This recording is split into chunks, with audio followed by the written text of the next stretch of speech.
Oh, I don't have any intention of setting any criteria for Dallas. I think that Dallas should take all of the packages that show promise.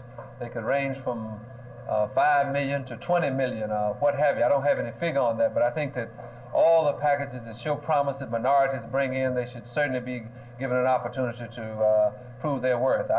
I'm for one, certainly wouldn't want to put anyone into business who didn't have a market, who didn't have any possibility of success, because I think that frustration after the fact is far greater than being told that your opportunity is not viable at the beginning. One bank in Philadelphia has made loans of totaling $8 million over a 6-year period to minority businesses. Do you think this is a reasonable type figure for major banks to commit, or is this kind of an unusual type effort on the part of this one bank? Well, not necessarily so. I think if we would check several of the large banks throughout this country and in the major urban areas of our country, you'll find that you have this same commitment. You have it in Los Angeles, you have it in San Francisco, you have it in New York City, and also in Denver, Colorado, who has a fantastic record in the area of minority business. In the last 3 years, through the efforts of the bank there and through the efforts of the Colorado Economic Development Association, they've put in over 500 businesses for minorities. And their loss ratio is only about 8%, so they're beating the odds in that area.